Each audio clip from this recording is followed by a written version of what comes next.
the medial epicondyle, lateral epicondyle, where the radius is. Radius is always on the thumb side. Remember, the ulna is large and massive at this point because it forms the basis of the hinge joint. The radius is massive at the other end because the hand articulates to radius. All right, you can see ulna right on the surface, all the way to here. So this would be proximal ulna or olecranon process. This is distal ulna. It's extremely important as a landmark. Radius, you can feel the articular surface of the radius up against the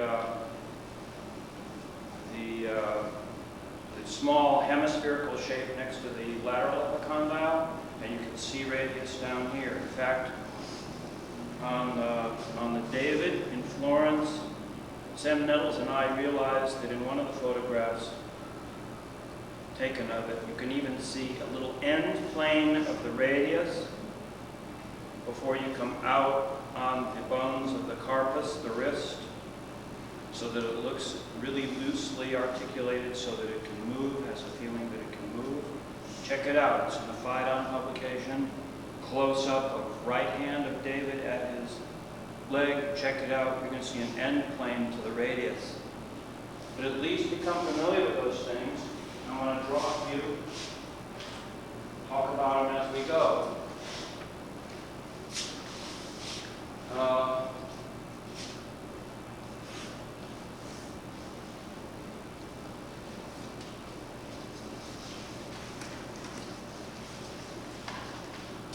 The chromion process, head of humerus, the bunching up of the three bundles of deltoid coming together.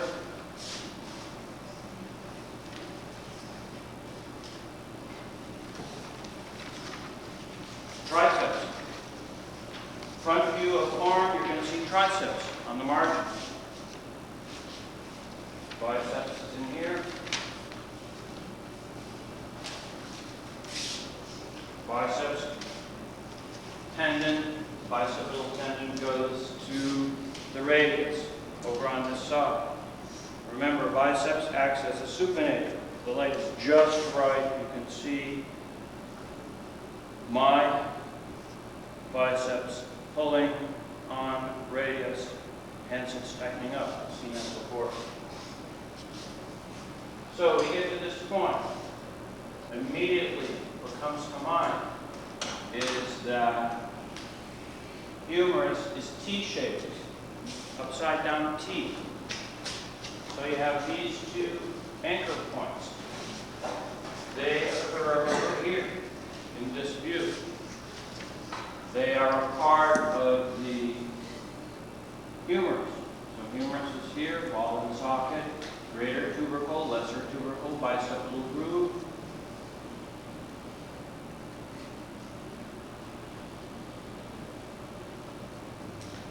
So I would call that T-shape.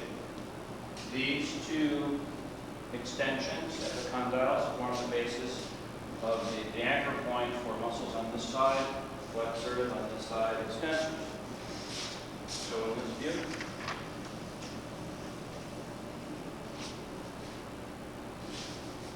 I'm going to flex it so we can see the carpal bones. Move right across, other side, extensor side. Maybe these are a little less powerful. The form is a little undersized compared to this side.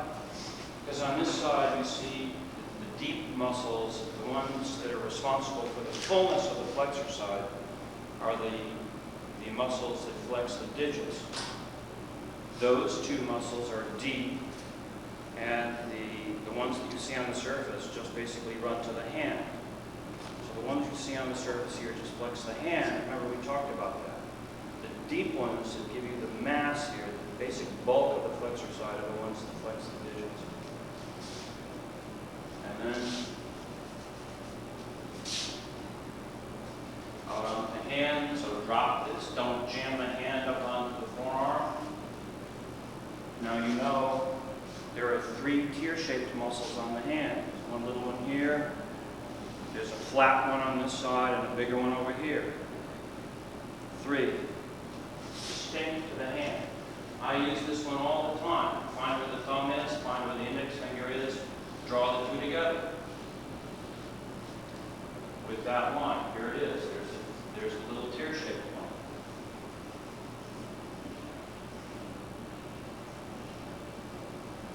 one. Unlike the spoon. Anyhow, in this front view, get used to identifying landmarks.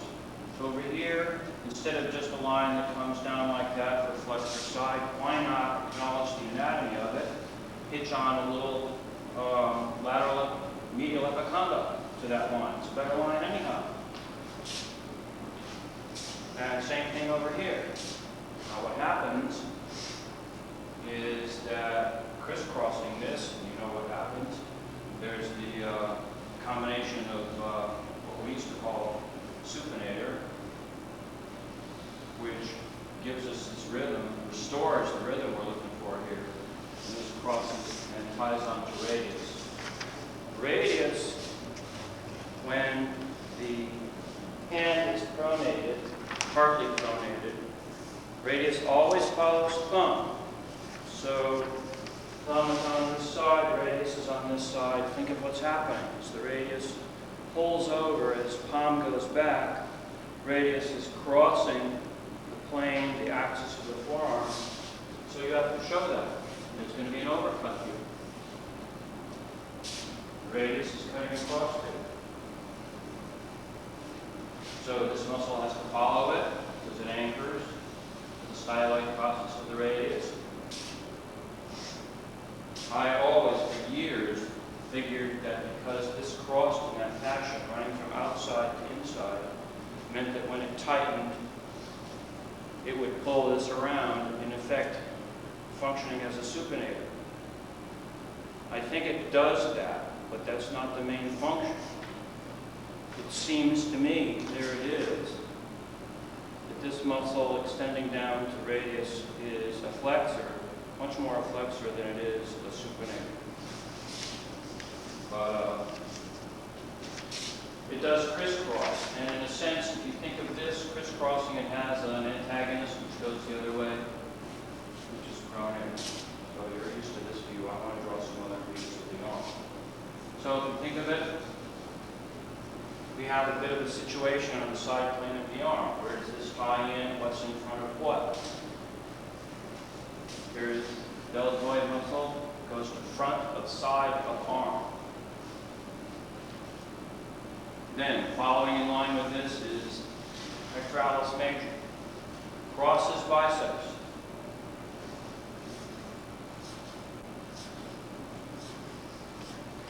Our resident expert on pectoralis major crossing biceps is Elvis. Then here's triceps. There should be two heads showing here, one over here. So this is the full one. So, question. What happens here? Triceps belongs to back of arm. Pulls on olecranon process. This muscle we just talked about, brachioradialis, comes from the side of arm. Therefore, overcut is in that direction. This is in front of that in this view. And between triceps and biceps is brachialis. So I try to aim this tendon toward radius, this one toward ulna. Remember, when you flex your arm, you have two bones here. You might as well attach two muscles to those two bones. So when you pull, something happens. So this is one, this is two. Biceps going to radius and brachialis going to ulna. Cross section. As it happens, the bulk of the muscle is back here somewhere, which makes it efficient. If the bulk of the muscle were over here, it would jam the joint, it would be in the way. So you get the same strength, but the transfer of the pull across here, getting very lean, makes sense. So these tendons go through a tunnel on this side, and tendons on this side go through a channel. So we need to draw some other views of that.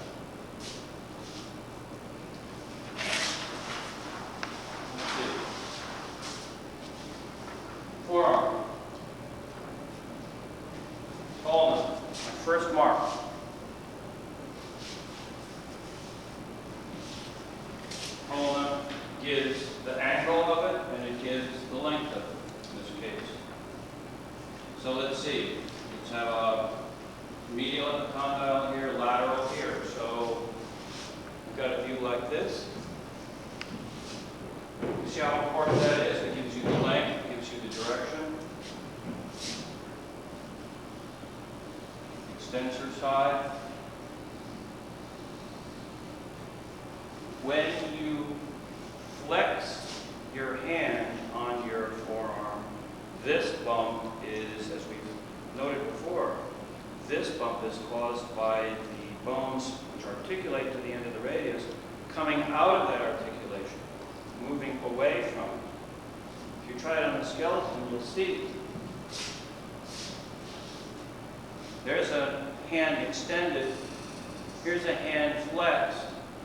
These things are responsible for that fullness. Particular lunate bone. So you're seeing part of wrist here. So that's lateral epicondyle on the outside, so this is extensors. Medial epicondyle, after all, this is the T shape, right? End of humerus. And then side plane of hand.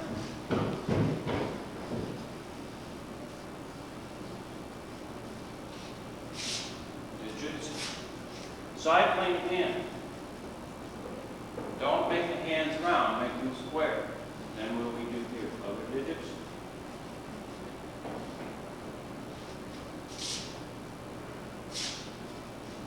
So where are we here? Let's see. There's ulna going to here. Distal ulna ends in a prominence.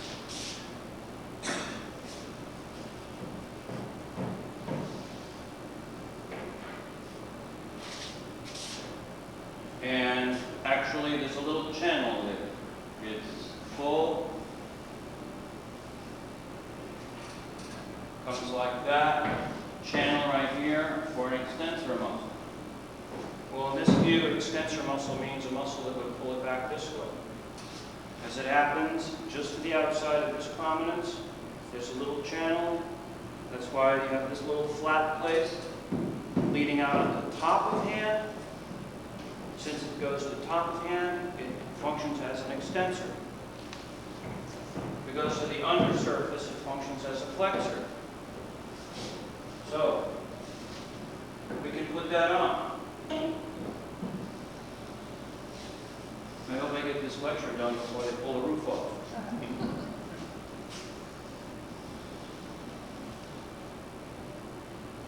All right, through this groove and out onto the hand, and anchors at the base of the metacarpal number 5, going to the little finger. Okay, why on that handout I gave you did I draw this so square down here, square in cross section? Because from the other side, this medial epicondyle, guess what? You have an extensor here, you're going to have a flexor right next to it. So flexor is coming from this one. Flexor crosses joint, ties the pisiform bone. As a consequence, you wind up with this flat plane right. Here it is. You have extensor and flexor side by side.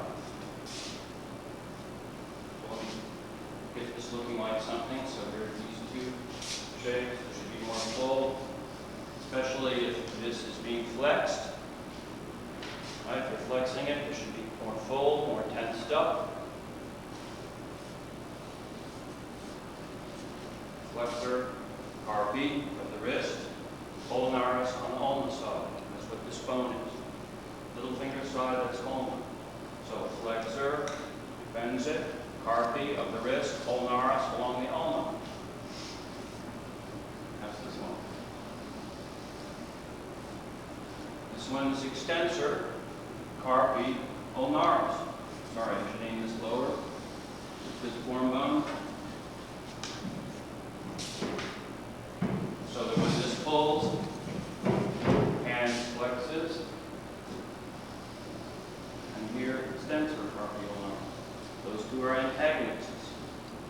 One goes out to top plane of the hand, one goes to the undersurface of the hand. As a consequence, for you, it makes a big difference when you're drawing that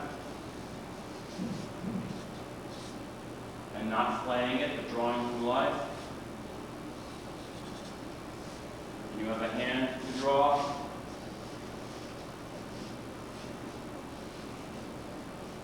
someday I'll do all the phalanges.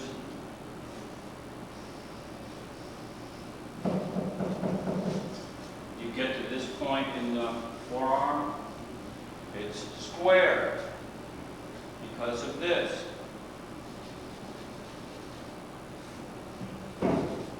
If it gets too round, it's going to look too soft and it looks as if it won't actually function.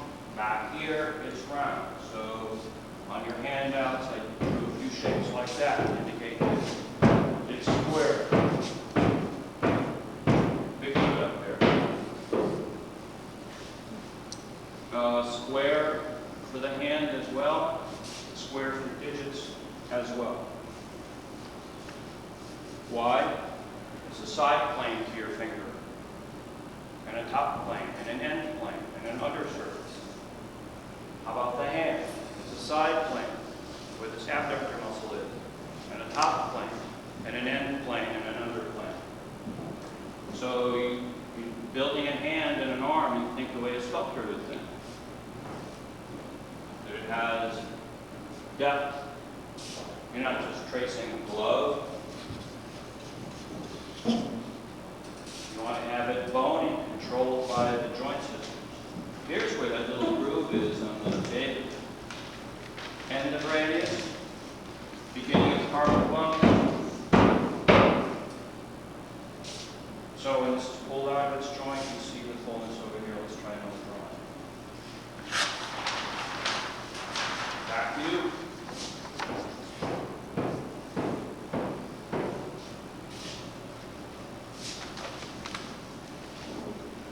Think, what would you do here if you're making this drawing? What would you be looking for?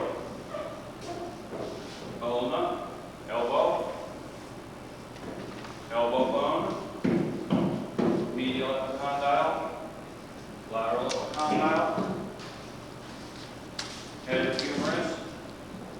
So inside here, you're thinking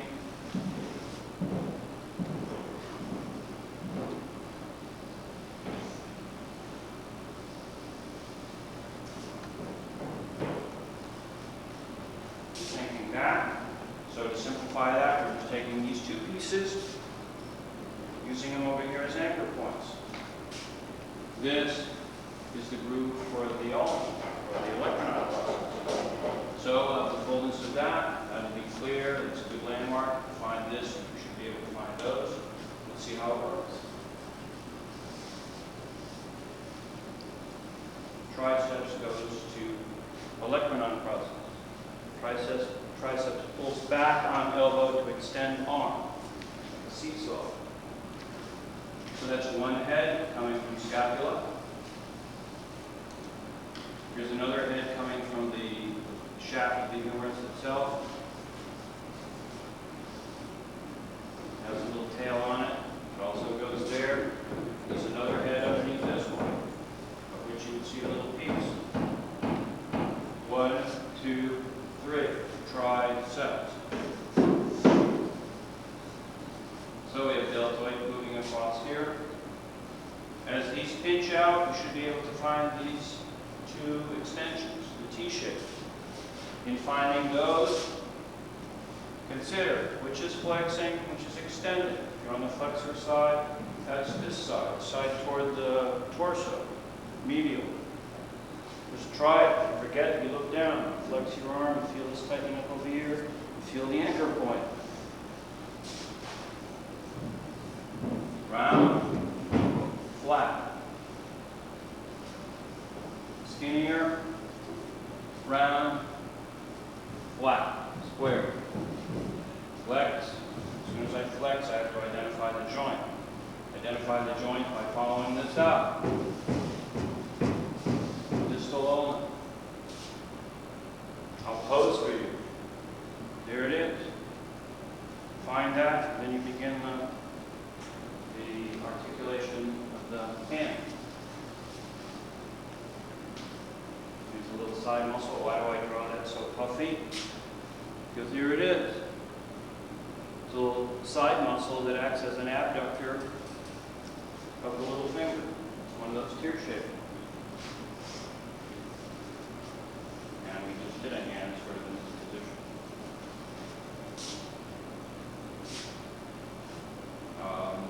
And then, what happens here? You've got that shape and this shape.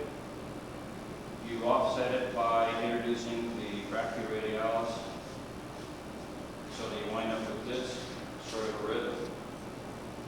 In this drawing, this is a little full, this is a little lean. This has to be beefed up. Usually what I find is this mounts up soonest, the lateral head of triceps. This is a little later. And that cuts across, and you see a little fullness back here in this third element. Lateral head, scapular head, medial head. Sometimes they call this a long head. It's just to make a difficult subject more confusing. You have more names for one head. Flex.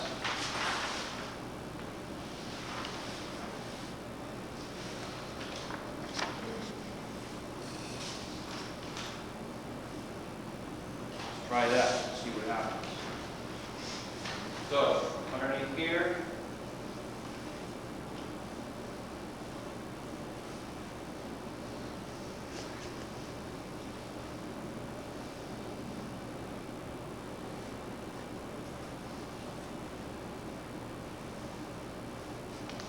I'm thinking of this. This is lateral epicondyle. So in through here somewhere, lateral epicondyle. Shaft of humerus, and we have elbow moving out of this joint. Something like that. So you see why this is so big. Protect the joint so it's not weak. You see why this is so big, forming the other bracket that moves this way. This is the Legrenant process. Remember, a process is a bump. This is a bump. Here's a bump on this side, thickening so that it's stronger. This is a coronoid process. So those two elements strengthen the joint. All right, so some shapes. Deltoid moves to the front of the side of the arm. So if this is the side of the arm, deltoid goes to the front of the side of the arm. Triceps.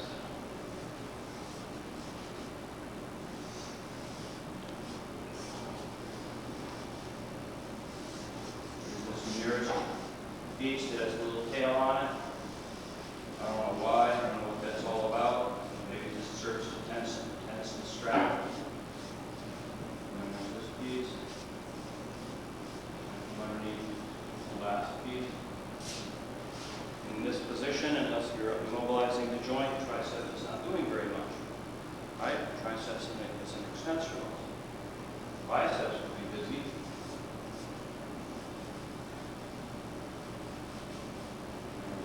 Lose it because we have an arm flexed over it. It's going to be fairly tensed up. Usually, you find that this is built up high, this is a little lower, so it sets up that rhythm. Remember, you don't want to run into this situation where muscles look like they're bracketing the form. Then, let's see, here we are here. I have to run that out someplace.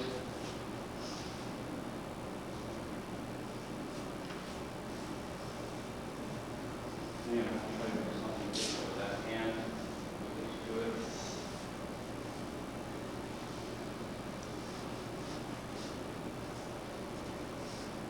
So I have to figure out where that ulna is going. So I see the elbow, but if I'm doing that, then radius is on this side. So ulna is disappearing.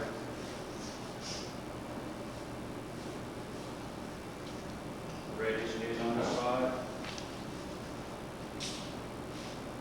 So here's flexors, here's ulna, here's the lateral epicondyle, here's extensor muscles plus brachioradialis. And let's see, radius will be down here, so you can build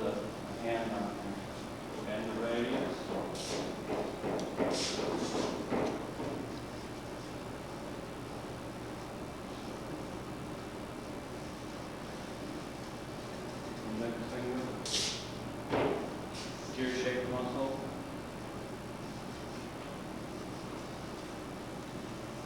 Thumb. Seems to be bigger.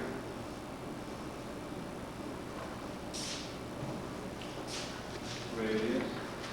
Radius comes from the outside, so we don't have any overlap. When the hand is supinated, the bones are parallel, so essentially they're still parallel. They're still parallel, they're not crisscrossing, and I'm just doing this to it. So radius stays on this side from here. Ulna cuts to other side. So there's got to be an overlap. Remember, this is disappearing. It's going on the little finger side, so it's around the corner.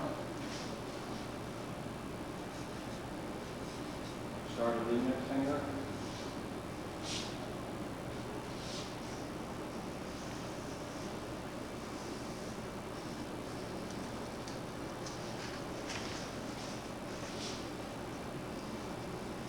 Carpus, wrist, radius.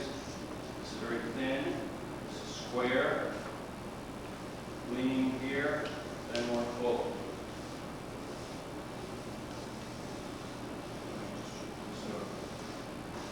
See, extensor muscles have to stay on the top plane of the hand. Right?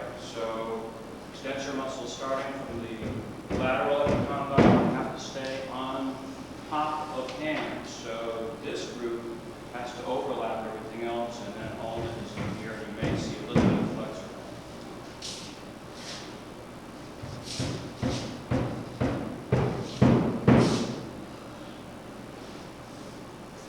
Try another one.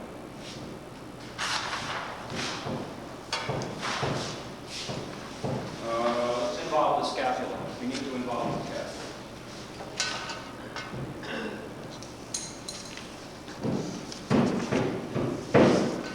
Let's do it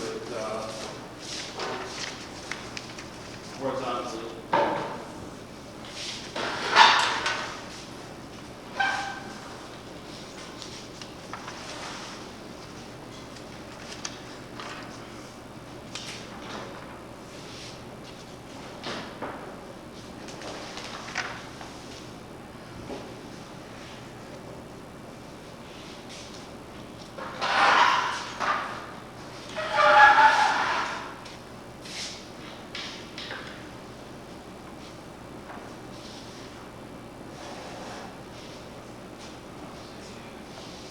Okay, back view.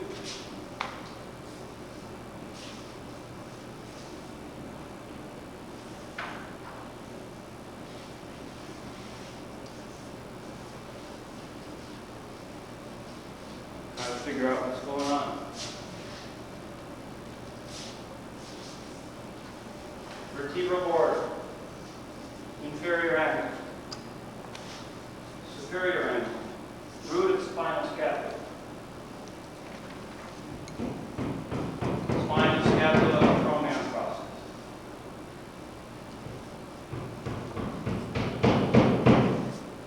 Socket for arm. Then I'm just going to draw the shapes here. Here is the path of the humerus. Then this is path, I'm changing it, path of ulna. So that's on the surface. Then we get this on the page, like that.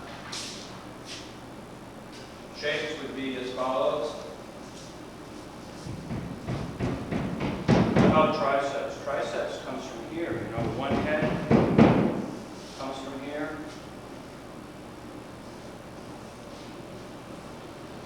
Has to go to the elbow. The other heads of the triceps come from the shaft of the humerus, but one of them comes from here. You may see something of biceps here, but mostly tricep muscle. Teres major, going to front of arm. Teres minor, overlapping where this inserts. Infraspinatus, as a defense of the joint, tying to head humerus, that's deep, you won't see that. Super supraspinatus, the muscle that you would have used to get the arm in this position anyhow for the first few steps. Remember that? Little supraspinatus muscle floats on the top of the scapula. Tiny thing anchors here, runs through the splat, ties onto the head of the humerus. It's worth mentioning that again.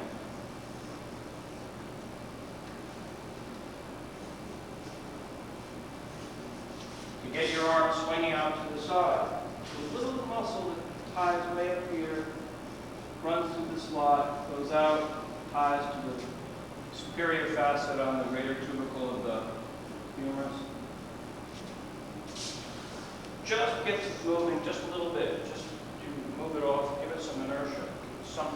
At which point, it's in a good position for deltoid to make its move. So deltoid at this point, the power comes in and continues the adduction of the arm. So anyhow, we're over here. There's supraspinatus, so that's deep. Don't see that. Over here, what are we looking for? End of the humerus, we're looking for a T. Well, you may see both pieces. It may be foreshortened somewhat. Depends on the twist of the humerus, but I think if that's elbow, then you certainly have the lateral epicondyle. The medial one, I think, would be hidden in this view. So then this would be extensor muscles going out onto the hand. This will stay on the top. Here's the elbow and ulna and distal ulna. This major landmark. And then hand coming off of that. As you flex hand, you reveal the carpal bones. They pull away from the end of the radius. So this has to be full. And this is little finger side.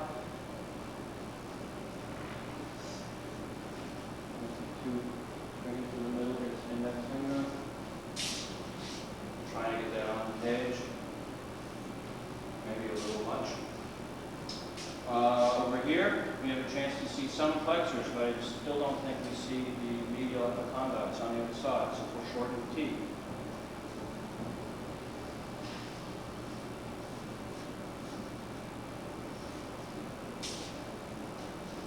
Make this a little bigger. That tie there. Tie there. 1, 2, 3. And what do we got here? Biceps. What we would see other than this view. And look at how skinny this is here. Something wrong. We don't have this brachioradialis that cuts across the corner. It goes to inside the radius. Well, radius is on thumb side is on opposite side. But it starts on the outside and goes to the inside. So here we are at the outside. So we can put it in. Go on, goes to other side. So let's look at the rhythms. Let me clean this up. Just give you what you would see on the surface. And then that's all. Let me just model this a little bit.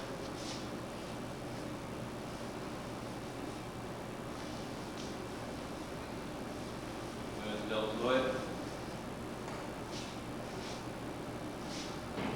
And usually you see just a little piece like this with the muscle that floats on the scapula, infraspinatus. What does that mean? Here's the spine. This is a point inferior to the spine, so you go infraspinatus, tells you where that muscle is. Then this guy is underneath, so oftentimes there's a cat's shadow there. This is embraced by latissimus dorsi muscle. So you'll see the fullness of the muscle underneath, but with latissimus dorsi on top. We'll talk about that later. This is a classic shape of triceps.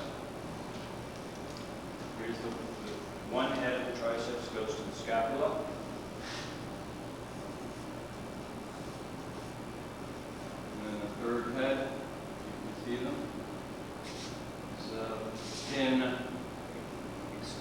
widened tendon. You know, there are actually 4 extensors of the forearm. 1, 2, 3, 4, the acroneus. Can't really show you mine, it's there, but it's very small. This anchors at the condyle and ties on to the element so that it functions as a helper to the tricep muscle. It's not very important. Then let's see, so modeling this. Some shape. Bicep on the other side, so that's an overcut. Right? Biceps is on the other side. This comes from the side plane of the arm. Here's the back, here's the front, this is the side. This goes to the side of the arm. So these 2 pieces are neighbors in a way. This goes to the front of the side of the arm. This comes from the back of the side of the arm. So you can slip in a brachialis. Then, ignoring the acroneus, let's see, here's extensor muscles. This is just one of those T pieces. Show. Here's the elbow, and sometimes the ulna loses a little bit to the this extensor muscle, but shows up again, and there's a little groove here, remember? And that would go through, and then here's flexor muscles.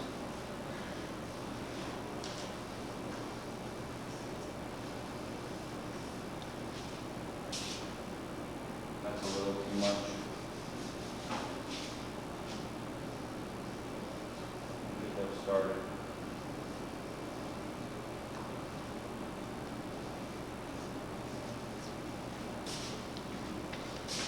Side plane. Top plane. Rhythms. Let's see what we've got. This coming from in this view, around like that. Now,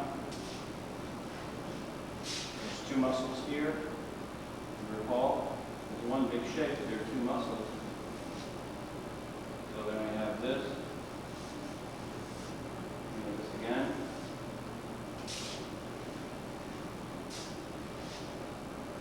Oh, I don't know, it might be a stretch, but this fullness into there. This, another one here. Nice when there's repetition. Anyhow, it's built that way.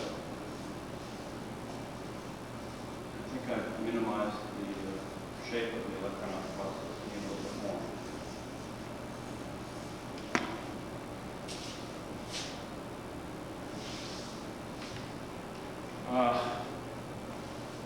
Are you on overload?